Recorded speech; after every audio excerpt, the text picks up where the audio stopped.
Gaza पट्टी में भीषण मानवीय संकट के बीच राहत सामग्री लेकर जा रहे एक अंतर्राष्ट्रीय काफिले को इजरायली नौसेना ने रोक दिया।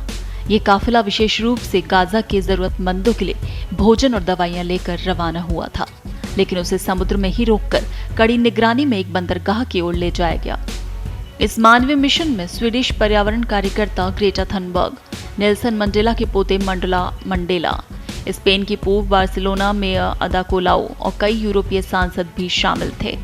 इन सभी का उद्देश्य गाजा में लंबे समय से जारी नाकाबंदी को चुनौती देना और वहां के नागरिकों तक मानवीय सहायता पहुंचाना था। इजरायली सेना ने काफिले को रुकने का आदेश दिया, यानी राहत सामग्री ले जा रहे इस काफिले को ग्लोबल समुद्र फ्लोटिला नाम दिया गया। इसमें लगभग 50 छोटी नौकाएं शामिल थीं, जिन पर करीब 500 कार्यकर्ता, मानवाधिकार रक्षक और राजनेता सवार थे।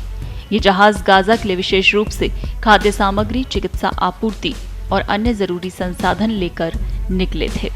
बुधवार को काफिले के एक सदस्य ने सोशल मीडिया पर बताया कि जब वो गाजा की ओर बढ़ रहे थे, तभी इजरायली नौसेना के जहाज उनके पास पहुंचे और उन्हें इंजन बंद करने का आदेश दिया। इसके कुछ समय बाद इजरायली बलों ने उन नौकाओं पर चढ़ाई कर दी। आयोजकों के अनुसार सीरियस, अल्मा और अदारा नाम की नौकाओं को गाजा तट से लगभग 70 समुद्री मील दूर रोका गया। इन जहाजों पर 45 से अधिक प्रमुख कार्यकर्ता और राजनेता सवार थे। फ्लोटिला के प्रवक्ताओं ने बताया कि उनके कुछ अन्य जहाजों के साथ संवाद और लाइव स्ट्रीमिंग भी बाधित हो गई, जिससे उनकी स्थिति के बारे में जानकारी नहीं मिल पाई। इजरायल ने इस मिशन को रोकने के पीछे सुरक्षा कारणों का हवाला दिया। हालांकि अंतर्राष्ट्रीय समुदाय के कई हिस्सों से इस कार्रवाई की आलोचना हो रही है। इजरायली विदेशी मंत्रालय ने इस घटनाक्रम पर बयान जारी करते हुए कहा कि काफिले में शामिल ग्रेटा थनबर्ग और अन्य कार्यकर्ता सुरक्षित और स्वस्थ हैं। मंत्रालय ने सोशल मीडिया प्लेटफॉर्म एक्स पर एक वीडियो साझा किया, जिसमें थनबर्ग और अन्य लोग एक जहाज के डेक पर बैठे हुए नजर आ रहे हैं। इस वीडियो के जरिए दर्शाने की कोशिश की गई कि किसी भी कार्यकर्ता के साथ किसी तरह की हिंसा नहीं हुई। उन्हें एक इजरायली बंदरगाह पर ले जाकर पूछताछ की जा रही है और सुरक्षा प्रक्रियाओं का पालन किया जा रहा है।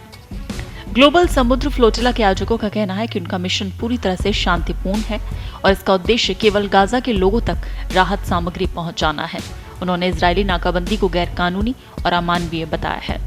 कार्यकर्ताओं का कहना है कि उन्हें रोकना मानवीय सहायता के रास्ते में बाधा डालना है, जो अंतर्राष्ट्रीय मानवाधिकार कानूनों का उल्लंघन है। आपको बता दें कि गाजा क्षेत्र इस समय भीषण मानवीय संकट का सामना कर रहा है।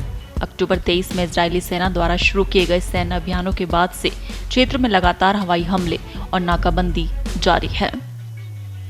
अब तक की रिपोर्टों के अनुसार इस संघर्ष में अभी तक 66,000 से ज्यादा लोगों की मौत हो चुकी है। इसके अलावा हजारों लोग घायल हैं। लाखों नागरिकों को अपनी आजीविका और घर छोड़ने को मजबूर होना पड़ा है।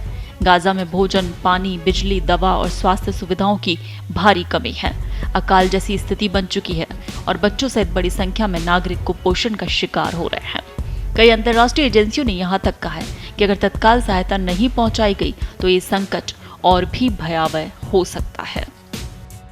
देश दुनिया की ताजा खबरें और वीडियोस के लिए अभी डाउनलोड करें पत्रिका ऐप।